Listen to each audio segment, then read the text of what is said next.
This is Moonchild, and you know I got soul.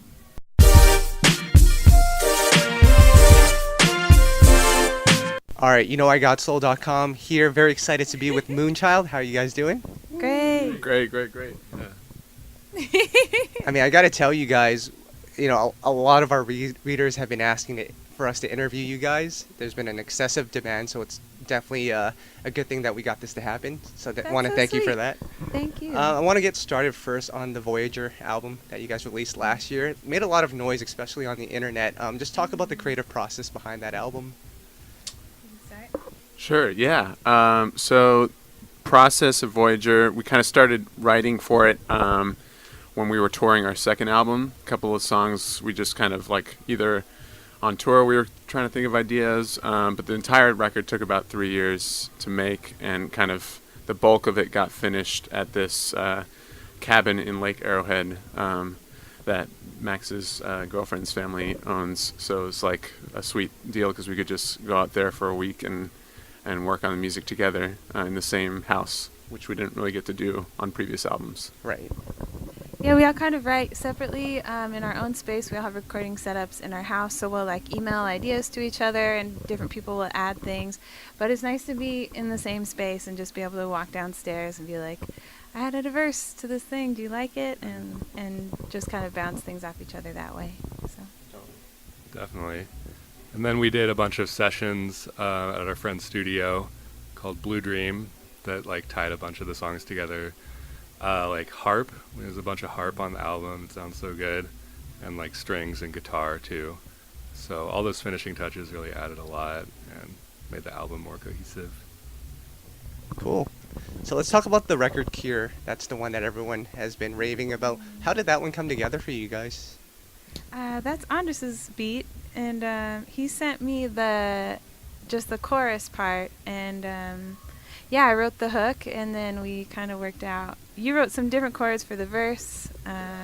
Yeah, I was listening to a lot of King and D'Angelo, and it's actually kind of funny. In the background right now, there's a song playing, Another Life, which some of the chords from Cure were really inspired by that song. Those chord movements, it's pretty wild. But yeah, so that song was just kind of like Amber said, just sent her the chords, and she came up with some cool shit over it. Right.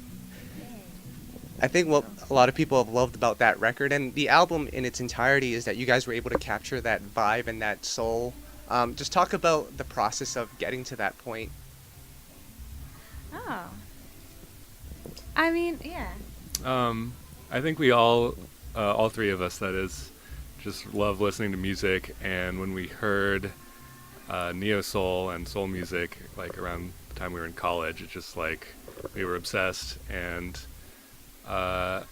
we all just have this kind of sponge-like characteristic where whatever we're listening to, we just sort of absorb it over time. So for the past 10 years now, we've been listening to soul music and just kind of absorbing what it's all about and the grooves and chords, and just trying to write something new based on that. Yeah, we don't really think that clinically about it. It's just kind of making music that we like, that's inspired by what we're listening to. Right. And that's what happened. Hell yeah. Now let's talk about especially Cure, because like I mentioned earlier, from our radar, you guys came out of nowhere. But talk about how you guys were able to get to the point you guys are touring now. Was it a certain moment that let you guys know that you guys were going to be able to do this long term?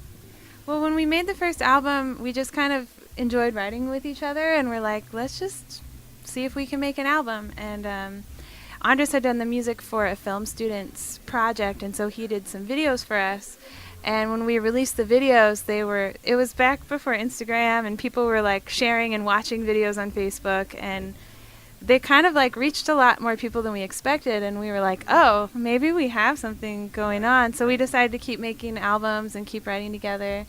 But this year has been better than ever. Right. And we've also had help from a lot of people who we very luckily reached, like Jill Scott. Right. Through Twitter, and Jazzy Jeff and Ninth Wonder. They've been so supportive, Right. and and kind of shared our music with their friends, and that's helped us so much. So Right. Yeah, and I guess just like Amber said, like the people that have kind of extended our fan base, but also just like being super lucky with getting like a good team to help us grow. Like our manager has been super helpful for us, like offering advice and getting us to certain places that we probably, not that we couldn't have, but just like, you know, he's done it with a lot of other Right. solo artists, so it's just like been a huge thing. Right. And yeah, I guess also just being able to, because we kind of just make these records just the three of us on our own, it kind of makes things way easier when it comes time to make a record. Like the only cost for us is like time, Yeah. basically, and mastering. So it's like when that stuff all gets put together, it's like very sustainable Right. for us to keep pushing on. It's not like we're necessarily losing money Right. doing this music, you know. Right. So Cool. I have one more thing. Yep. There's also, I feel like, a big scene of neo soul lovers and Yep. kind of neo soul radio DJs and channels, and there've been a lot of people like Tony Minviel or Pepper Thomas or Neo Soul Cafe, like just like these people who are dedicated to finding new neo soul music, and they're so supportive. They share it with all their friends, and yeah, that's been really helpful Right. too. Cool. What do you think has, you know, drawn the fans to you? I mean, you mentioned it earlier, a lot of neo soul lovers, they love that sound from back in the day, but you're bringing it again, but with your own twist to it, obviously. What do you think has drawn people to your music?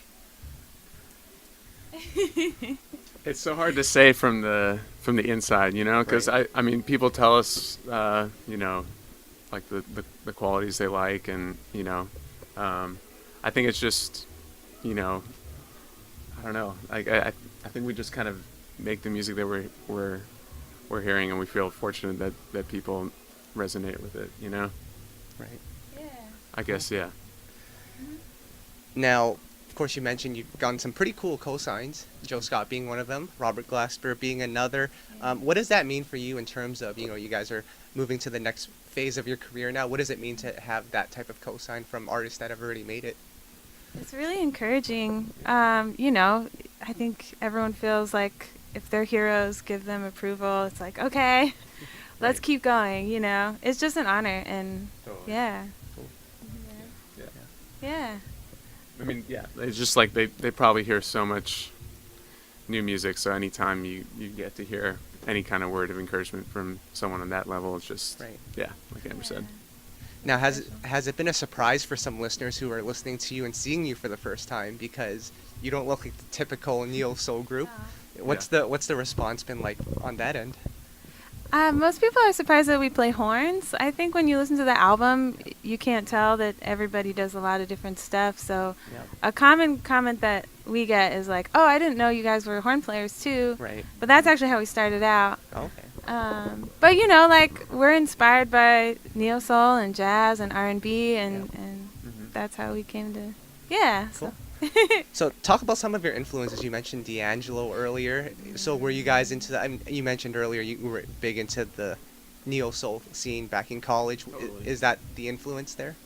Yeah, the first time I heard D'Angelo, I was like, where has this music been Right. my whole life? Like, this is the music that I've been looking for.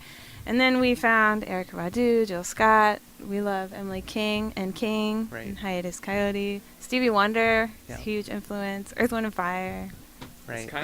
It's kind of been like the most awesome thing to just live in like this era of like Right. Spotify and like digital music, is like Amber said, like we didn't discover this music until we were in college, you know, so we were super late, I guess, on Right. the whole soul thing, and finally discovering like, oh wow, there's like catalogs and catalogs of like just dope shit like that we can listen to. So it's just, we're still like, I feel like there's still so much to Right. listen to that's already been released, but it's like, it's a beautiful time for music lovers just to be able to indulge in so many cool things.